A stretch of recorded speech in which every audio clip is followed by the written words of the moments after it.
Life Church Wilmslow is a group of friends from across Cheshire East who are on a journey of faith and friendship. Together, we're learning to love God, love people, and really, love life. Our expression of that is through two channels right now.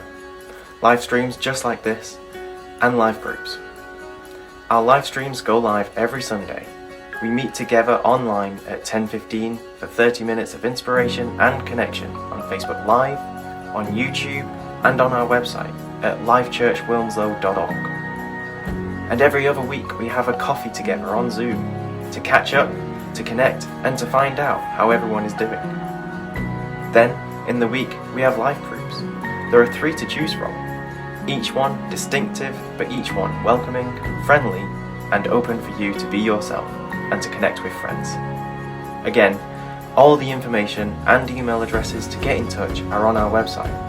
We'd love to hear from you, but right now, get ready, lean in, engage, and enjoy today's live stream.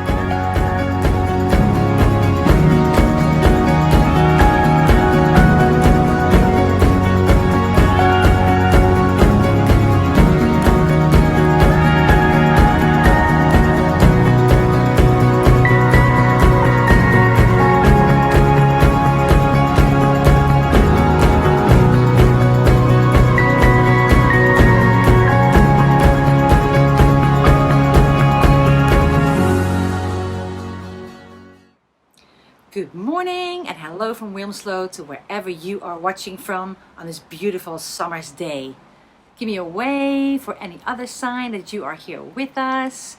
How was your first week of summer so far? What did you do or where did you go? Summer it is.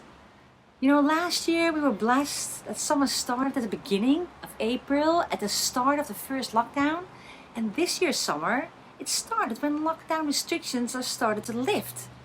I mean, of course, it's absolutely no more than just a gracious blessing. But let's not take any of this for granted and soak it up where possible. And what better way than to be able to meet in person again today with part 2 of church, Coffee in the Park. Yes, come one, come all, from 11:30. And don't forget to order your first drink on the Life Church tab at Azul. Another great announcement that we have today is that for the first time in over a year, there'll be another in-person parenting course. And this is a parenting course for parents with teenagers, and it will be facilitated by Lynn Lang. We have all the details on the website, so go to lifechurchwilmslow.org, go to What's On, and you find every detail on this course. It's highly recommended, and we would love for you to spread it to anyone that you know has teenagers. Let them know, give them the website, give them the information, and help them to sign up for this incredible course. Now, what's on now? In a minute, Paul will continue his series on weariness. Weariness part 2. You really want to stay tuned for that. And if you've missed part 1, I highly recommend you go to our YouTube channel and you listen to the first part as well. We've got a 3-minute story with an incredible testimony of a young guy who was healed from a chronic pain illness. But first, here's a song for you to soak in, as it is also very much linked to the theme of weariness. So take a minute to really listen to the words and maybe even intentionally turn this song into a prayer to God. Here is Never Be the Same by People and Songs. Come all you weary, come all you saints. Come to the fountain, to the edge of the bank. The water is stirring, the tides are now turning. Jump in the river of grace. The Spirit is surging, hearts are returning. Jump in the river of grace. We'll sing, I am not. And I am not who I once was.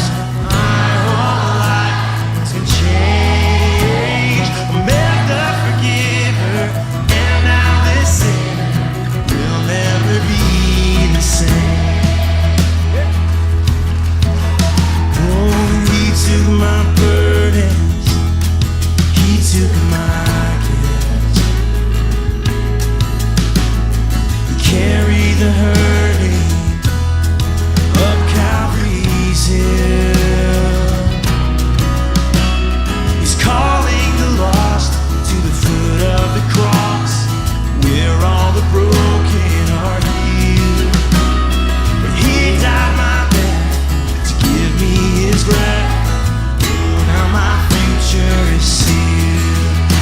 you believe that, sing it out. And I am not who I once was. My whole life has been changed. I met the forgiver, and now this sinner will never be the same. Oh, now I live, and now I live in resurrection power. Come on. And now I live in resurrection power. And now I live in resurrection power. And now I live in resurrection power. And I am not who I once was. My whole life has been changed. I met the forgiver, and now the sinner will never be. Oh, I am not who I once was. My whole life has been changed. I met the forgiver, and now the sinner will never be the same. Met the forgiver, and now the sinner will never be the same. I met the forgiver, and now the sinner will never be the same. Hallelujah.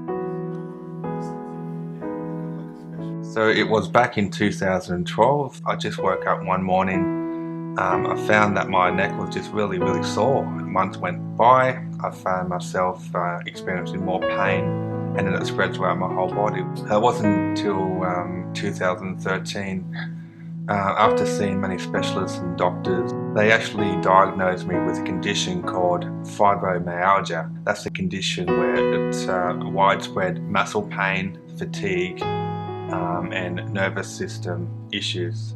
The good thing is that I've always had a loving family around me, and even at church, my church family, they're always there for me, praying for me, encouraging me. And it wasn't always easy to, receive everything they say, because if God's so good, why am I feeling so bad? Why am I in so much pain?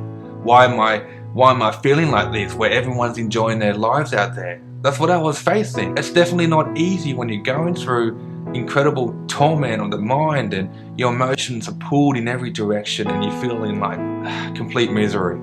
And that was me. And this was going on, experiencing chronic pain for 6 years. I still played bass guitar. I was active in praise and worship, and I picked that bass guitar up because when you're in that place of worship, man, the devil hates it. And worship isn't just about playing an instrument or singing, it's your lifestyle. So I began to just really, really work on praising God for everything, even getting out of bed, taking a step forward, literally. And then as years went past, I met an incredible lady, Mary Rose, who's developed a great friendship. And now she is my wife, been married since 2017. And on her 30th birthday, just recently passed, she actually prayed for the gift of healing. She didn't want anything else apart from me to be healed. And I stand here today, completely healed, completely set free. It's not in my ability, not in my strength, and not in the things I did, but because of what God has already done in my life, that He's healed me, He's set me free, He's made me righteous before God.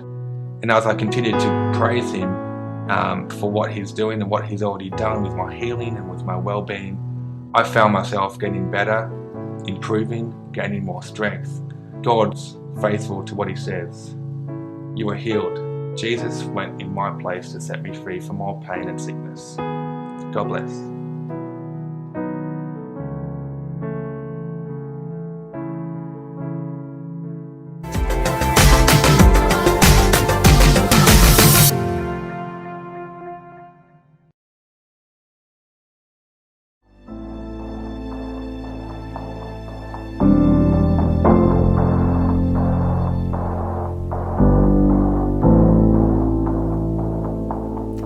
Hey friend, are you feeling weary today? Kind of numb or simply worn out? Maybe you're finding fatigue and exhaustion are leading to a sense of weariness. And maybe you think it's because of the pandemic, the lockdown, or your crazy schedule or busyness, your workload or your overloaded diary. But what if there was a deeper reason?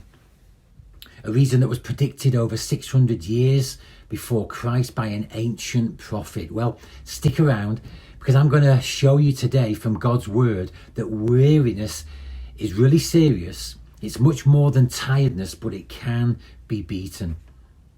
So welcome to part 2 of weariness. Now, if you missed part 1, it's available right here online on YouTube. You'll be able to find it.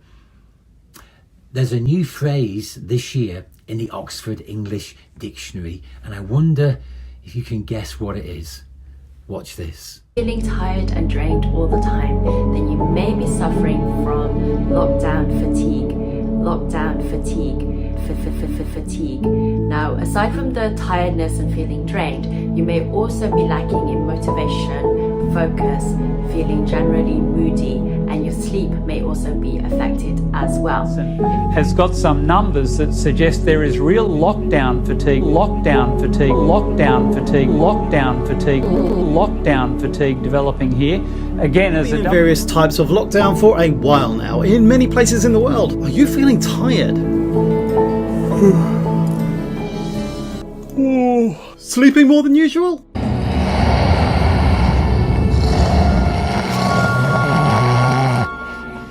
Or maybe you just can't get to sleep.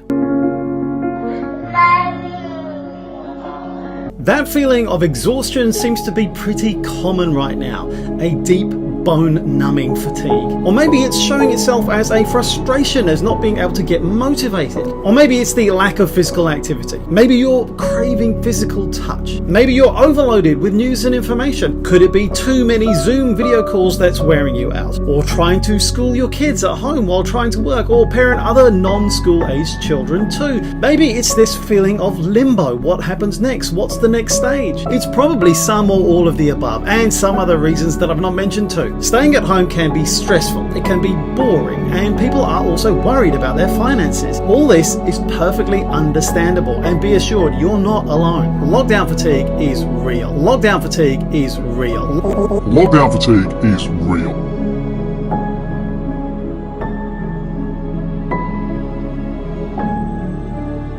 That's right, lockdown fatigue. Apparently it's very real. If you Google lockdown fatigue, you'll get over 11 million results, which is amazing. That phrase didn't exist just a year ago. Websites and blogs and social media are full of lockdown fatigue, which in the past was described, I think, simply as a weariness. Now, last week I showed you that we are living in an age where there is an all-out satanic attack that is demonic, and it is so subtle and clever. Last week we looked at the book of Daniel chapter 7, and it says that in the last days Satan's ultimate tactic will be to wear out the saints. Last week we saw that Satan has a strategic plan. There is a demonic weariness that is being waged against the body of Christ today. Now remember, tiredness is a condition of the body. Weariness is a condition of the soul. And that's why even some of your friends, your unbelieving friends, maybe don't have an answer for their continual exhaustion and fatigue. They don't believe in a soul. So they live confused about that inner aching, that weary longing for satisfaction and for life. You You see, their condition doesn't come from over-expending energy or having a stimulating life. Now, today, we're beginning to look at 6 very natural causes of weariness and how to combat them. Now, as always, on live streams, I'm intentionally just scraping the surface. And my aim is that you dig deeper after the live stream, maybe using the questions that will come up at the end. But today we have time for just 2 of these very natural causes of weariness that can be used by the enemy to simply ruin your life. So let's get ready. Let's dig in straight away. And the first one is troubles. Troubles. And I'm going to read from Psalm chapter 31. Psalm 31. It was written by David, and he had more than his fair share of troubles. He had a dysfunctional family life. He had a bad marriage. He had kids that were off the rails. He was the king of a nation that constantly messed up. He spent his entire life with more troubles than most people. But in Psalm chapter 31, David writes these words: "Be kind to me, God." Verse 6. "Be kind to me, God. I'm in deep, deep trouble again. I've cried my eyes out. I feel hollow inside. My life leaks away, groan by groan. My years fade out in sighs. My troubles have worn me out. My troubles have worn me out. They've turned my bones to powder, taken my strength and energy." Wow, how descriptive is that of weariness? You have no strength, no energy for life. And as we saw last week, that doesn't mean you're necessarily doing more. It's a soul condition. Job was another character found in the Bible. You know, for many years, Job didn't seem to have any problems, no problems at all. He was a wealthy guy doing good in life until one day everything went wrong. Have you ever had one of those days? Oh, if not, God bless you. That's great news. But they're pretty brutal for the rest of us that have had a day where everything just went belly up and went wrong. And Job had one of those days, and he wrote a whole book about it. The book of Job, named after himself. And in Job chapter 10, verse 1, he says this: "I am weary of my life and loathe it. I will give free expression to my complaint. I will speak in the bitterness of my soul." Wow, Job, not just a bad hair day, but a season of his life where he just loathed and was weary of his life. Now, I could give you a long list of Bible writers who got weary through problems and troubles. David and Job write that problems can cause even a weariness of life, make you question the point for living. And maybe you're watching today and you have more problems in your life than you can count. Maybe they crept upon you, or maybe like Job, there was that certain day or season when things turned bad. The results came back and they weren't what you were expecting. They were your worst fears. That person walked out on you. The company downsizing, and it was your name on the top of the list to go. If you've been through a season like that and this season is still dragging on in your life and causing weariness, well, Jesus has some words for you, my friend, this morning. In John chapter 16, from the Amplified version of the Bible, John 16, verse 33, Jesus said, "I have told you these things so that in me you may have perfect peace and confidence. In the world you have tribulation and trials and distress and frustration. But be of good cheer." Be of good cheer. That means take courage. Be confident, certain and undaunted. Just a note, weariness can really affect all of those things in your life. It affects your confidence for living life to the full. It's not a sign you're out of God's will. It's not a sign even that you've done something wrong. It's just life. Life sometimes happens and comes at you and brings those things into your life. But Jesus carries on, for I have overcome the world. What does that mean? I have deprived it of power to harm you and have conquered it for you. I love that. For I have overcome the world. I have deprived it of power to harm you and have conquered it for you. Friend, any problem today that is wearing you out, Jesus has already taken the sting out of it. He has made sure that trouble, that circumstance, that problem will not finish you off. You will come through this season. Let me encourage you today. This pandemic will not destroy you. It will not be the end of your story. And be assured, when the lockdown is over and the pandemic is gone, there will be other troubles in the world. How do I know that? Because Jesus promised that as well. But more to the point, he has overcome the world. He has promised that he has overcome the world. What the enemy has meant for bad, Jesus can turn around for good in your life. Your troubles today will be your testimony tomorrow. In me, you may have perfect peace and confidence, Jesus said. If you've got more troubles today than you can count, if you've lost your peace and you're just weary from it all, can I encourage you, even today, take a minute. Find a place and find a time to simply rest. Here's the key. Rest in him. In him. If you're not in the habit of doing that, or you've got out of the habit, maybe in lockdown, just start with 15 minutes. Don't think I'm going to spend time with God today, the whole day. No, you probably won't have that time. You won't have those margins. But I want to encourage you, just start today. Before the sun goes down today, whatever day you're watching this on, it might be Sunday, it might be another day of the week, and just find 15 minutes, just quarter of an hour of your day. I promise you, you won't regret it. You'll get back your perspective, but more importantly, you'll find peace like a river flowing through your soul. And that's what Jesus said. Oh, and by the way, in the last verse of Psalm 31, it sounds like David was going through a bad hair day, but this is what he said right at the end. The last verse of Psalm 31, David says this, and he's saying this to you today. Through time, he's speaking to your situation and to your troubles. He's saying this: be brave and be strong. Don't give up.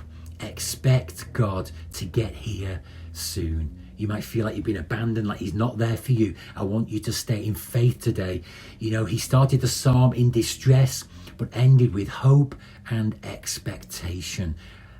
Maybe, just maybe, that's a word for you today. Find time today and let expectation rise up in your soul again, that God will get into your situation and come and sort out those troubles real soon. So troubles, a common doorway into weariness, as is the next one, which is people. People. There's a book in the Bible called Nehemiah, after the guy who wrote it. We're going to read in a moment from Nehemiah chapter 4. Nehemiah was given a massive task by God to rebuild the walls of Jerusalem that had been destroyed and make way for a new place of worship for God's people that at that time were in bondage and in slavery. So he got a team together, he travelled miles and miles, and he started the rebuilding of the walls of Jerusalem. And in Nehemiah chapter 4, it was all going well. It was another one of those moments where things were going well. The walls were building and going up, and people were working and talking and worshipping God as they did it. But in Nehemiah chapter 4, verse 7, this happened. It says, but when Sanballat and Tobiah heard that the work was going ahead and that the gaps in the wall of Jerusalem were being repaired, they were furious. They all made plans to come and fight against Jerusalem and throw us into confusion. But we prayed to our God and guarded the city day and night to protect ourselves. Then the people of Judah began to complain. The workers are getting tired and there is so much rubble to be moved. We will never be able to build the wall by ourselves. Verse 11. Meanwhile, our enemies were saying, before they know what's happening, we will swoop down on them and kill them and end their work. So halfway through the building project, The workers were getting weary, not through the work itself. Now, the work was taxing and it was hard work, but it was the criticism and the gossiping of the people that wore the workers down. And here's an interesting thing, because we know the end of the story. Nothing that was being said was true, and none of it actually happened. Looking back in history, we know that now. But the constant negativity of only a few people was wearing everybody out. We continue the story, Nehemiah chapter 6. It says, Sanballat and Tobiah wanted a meeting. They wanted to voice their concerns and get their point across to everybody. But Nehemiah said this, verse 2. I knew they were scheming to hurt me, so I sent messengers back with this. I'm doing a great work. I can't come down. Why should the work come to a standstill just so I can come down to see you?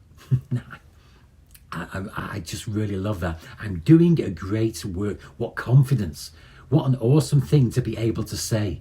Can you say that today? I'm building God's kingdom. I'm doing a great work. I'm using my time for God. I'm teaching my own kids. I'm raising world-changing kids at home. I'm doing a great work. Can you say that about what you're doing today? I'm doing a great work. So I'm very sorry. I don't want to talk about it. I just want to get on with it. Note, I said this last time. Be careful who you hang around with, who you listen to on social media and any medium in your life, who you watch, who you listen to. Why? Because weariness, well, friend, weariness is much more contagious than COVID-19. It catches so easily. And David in the Bible knew this, but he also knew how to combat it, because he said this that I think speaks into this element of weariness. Psalm 57 verse 6, he said, my enemies have set a trap for me. I am weary from distress. They have dug a deep pit in my path, but they themselves have fallen into it. I just want to say this. If you're facing issues with difficult people right now in your life, don't fight them. Let God fight your battles. Trust him to deal with difficult people. If you engage people over every word or offensive thing, it will simply, friend, I know from experience, it will simply wear you out. David continues in Psalm 110, he says this, verse 1, the Lord said to my Lord, sit at my right hand. Just come and sit with me at my right hand till I make your enemies your footstool. Somebody once told me, your friends will take you so far, but your enemies will take you further. And I think that's true. The Lord is saying to David here, and he's got so many troubles with people and people attacking him. He's saying to David, don't panic, just sit with me for a minute. And that situation will become a footstool. It will elevate you to your next season. David, just step up. Use that situation that looks bad as a footstool. What's a footstool for? It's something where you step up to a higher level.